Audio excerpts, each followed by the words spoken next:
Eu sou Mário Persona e essas são as respostas que eu dei aos que me perguntaram sobre a Bíblia. Você escreveu preocupada porque todos os irmãos com os quais você congrega dizem que sentiram isso, sentem aquilo, têm visões, conseguem coisas que você nunca conseguiria e, no entanto, a sua vida cristã não tem qualquer coisa diferente, não tem nenhuma dessas pirotecnias. Eu posso dizer algo com sinceridade, é melhor que seja assim a sua vida cristã. É bom encontrar cristãos normais de vez em quando. Tem tanta gente por aí que diz passear nas nuvens, caminhar nas nuvens, que quando eu encontro pessoas que não têm visões, não sentem a terra tremer e nem receberam uma revelação especial de Deus, aí eu me lembro das palavras do Senhor. Disse-lhe Jesus: porque me viste, Tomé, creste? Bem-aventurados os que não viram e creram. João 20, 29. Essa confusão toda em busca de sinais e maravilhas nada mais é do que a carne querendo ter algo de fantástico para poder contar depois para as pessoas, para poder se gabar. Aí muita gente acaba inventando e acreditando nas suas próprias invenções. Muita gente come uma feijoada antes de dormir, depois tem um sonho tremendo e acha que aquilo foi uma revelação. Existem conversões mais ou menos dramáticas, mas não é o grau de dramaticidade da conversão que vai dizer se uma conversão foi genuína ou não. O sinal do cristão é que ele ama o Senhor e abomina o pecado. Isso mostra uma pessoa convertida. Muito desse cristianismo que você vê por aí não passa de um caldeirão de emoções. Se você tirar a banda, tirar as luzes, tirar o gelo seco, tirar o teatro, tirar aquele pregador carismático, as danças e as profecias e as revelações bombásticas, se você tirar tudo isso, não vai sobrar muita coisa. Muita gente não vai nem aparecer mais porque não vai ter essas coisas para ver. Logo depois da minha conversão, eu fui convidado para um culto cristão onde aconteceu uma pane nos equipamentos, lá numa determinada igreja, uma denominação. Aí deu pane nos equipamentos eletrônicos e o culto praticamente parou, como se as pessoas dependessem de equipamentos eletrônicos para poderem adorar a Deus. O cristão se contenta com Cristo, e aí está a maravilha do Evangelho. Se você ficar olhando para si mesma, para os seus sentimentos, para os seus temores, serão os seus sentimentos e os seus temores que estarão desviando o seu olhar de Cristo. Serão coisas visíveis do seu foco. E o cristão, ele olha para o invisível, ele crê no invisível. Assim como cada pessoa tem uma impressão digital diferente no seu dedo, cada um também tem uma experiência pessoal diferente com Deus. Mas eu continuo insistindo que você está olhando para o lado errado. Não é para a experiência que deve olhar, não é a sua experiência que importa. É a pessoa de Cristo o mais importante. A fé não é baseada em coisas visíveis, em sentimentos ou experiências impactantes. A fé cristã é baseada na pessoa daquele que morreu na cruz por você. Quando um navio joga a âncora, o comandante não pode enxergar a âncora mais, ela afundou. Mas ele sabe que ela está lá embaixo, segura, bem firme em alguma rocha no fundo do oceano. A diferença é que nós jogamos a nossa âncora para cima, para o céu, onde Cristo está. Nós não vemos a nossa âncora, mas sabemos que ela está segura naquele que morreu na cruz por nós. Uma passagem em Hebreus 2, de 8 a 9, diz que agora ainda não vemos que todas as coisas lhe estejam sujeitas a Cristo. Vemos, porém, coroado de glória e de honra aquele Jesus, que fora feito um pouco menor do que os anjos, por causa da paixão da morte, para que pela graça de Deus provasse a morte por todos. Hebreus 2, de 8 a 9. Para de olhar para os seus sentimentos, para de querer sentir algo. Por que você quer sentir alguma coisa?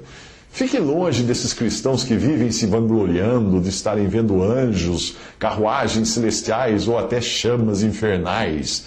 Fique longe desses que falam que foi para o inferno ou foi para o céu. Fique longe. Apegue-se à palavra de Deus e a Cristo.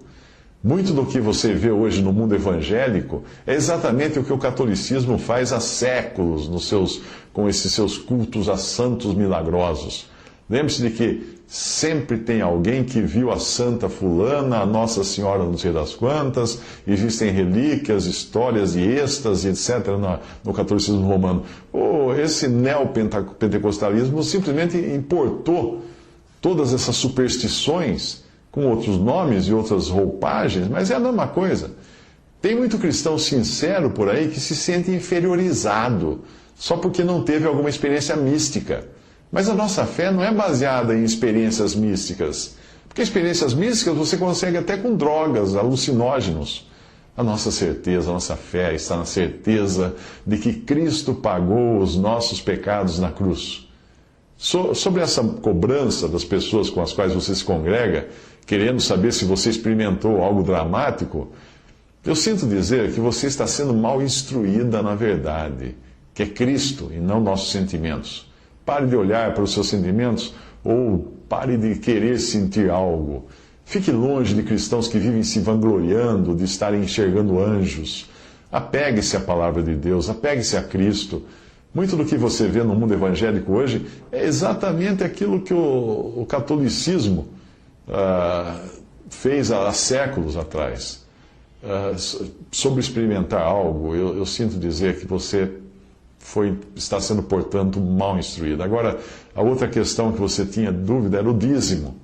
Bem, o dízimo, a coisa funciona assim. No Antigo Testamento havia um templo em Jerusalém que era revestido de ouro, havia toda uma classe sacerdotal, havia uma população de levitas que precisavam ser sustentados. Tudo isso exigia muito dinheiro para manter, e Deus pediu dízimo de tudo que as pessoas tivessem. Hoje não existe mais um templo. O templo hoje é a igreja, no sentido de que todos os crentes, e individualmente o nosso corpo, são o templo do Espírito Santo. Não existe mais uma classe sacerdotal especial. Hoje todos os crentes, os cristãos, são sacerdócio santo para o Senhor. Não existe todo aquele aparato de instrumentos musicais, de utensílios, de sacrifícios de animais que eram custosos e eram necessários na adoração judaica. Então o dízimo tinha tudo a ver com aquilo, não com o que hoje o cristão faz. Mas o que acontece é que a maioria das denominações simplesmente segue um formato judaico para o seu culto a Deus. Então elas constroem templos, elas mantêm grandes estruturas hierárquicas com pastores profissionais que recebem salário, precisam ser mantidos, precisa ter orquestra, precisa ter instrumentos, precisa ter roupa diferente para todo mundo. Tem um monte de coisa que exige dinheiro. Ora, nada mais conveniente do que importar, então, o dízimo do judaísmo para manter essa estrutura que é muito cara. Mas se você olhar na doutrina que foi dada à igreja, ela nada tem de judaísmo. A partir de Atos dos Apóstolos, você já não encontra mais o dízimo, você encontra ofertas voluntárias que são usadas para as necessidades dos santos, que são os irmãos, os próprios irmãos, que estão desempregados, aqueles que estão doentes, ou para hospedar também aqueles que viajam, ou recursos para aqueles que viajam pregando o evangelho, ou visitando irmãos. É para isso. É isso tudo que serve às coletas que são feitas entre os irmãos hoje, que não é dízimo. Outra coisa também da sua dúvida é que a ideia de promessas de abundância financeira também foi importada pelo neopentecostalismo, foi importada do Antigo Testamento. As promessas para o povo de Israel eram, sim, de riqueza terrena, de abundância de trigo, de animais, de filhos, etc. Mas as promessas para o cristão são de tesouros do céu, onde Cristo está. Aqui na terra, se nós tivermos o que comer e roupa para vestirmos, devemos nos dar por satisfeitos. É o que diz a palavra. Tendo, porém, sustento e com que nos cobrirmos, estejamos com isso contentes. 1 Timóteo 6,8. A ideia de semear provavelmente foi tirada da passagem abaixo, essa que você vive escutando outros dizerem. Diz assim: e digo isto, que o que semeia pouco, pouco também ceifará, e o que semeia abundância, abundância ceifará, cada um contribua, segundo propôs no seu coração, não com tristeza ou por necessidade, porque Deus ama ao que dá com alegria, e Deus é poderoso para fazer abundar em vós toda a graça, a fim de que, tendo sempre em tudo toda a suficiência, abundeis em toda boa obra, conforme está escrito: espalhou, deu aos pobres, a sua justiça permanece para sempre. Ora, aquele que dá a semente ao que semeia, também vos dê pão para comer, e multiplique a vossa sementeira, e aumente os frutos da vossa justiça, para que em tudo enriqueçais, para toda beneficência, a qual faz que por nós se deem graças a Deus. Porque a administração desse serviço não só supre as necessidades dos santos, mas também é abundante em muitas graças que se dão a Deus, visto como, na prova dessa administração, glorificam a Deus pela submissão que confessais quanto ao Evangelho de Cristo, e pela liberalidade dos vossos dons para com eles, e para com todos, e pela sua oração por vós, tendo de vós saudades por causa da excelente graça de Deus, que em vós há, graças a Deus pelo seu dom inefável. 2 Coríntios 9, de 6 a 15, esta passagem. Veja que o fim de tudo isso nunca são riquezas materiais.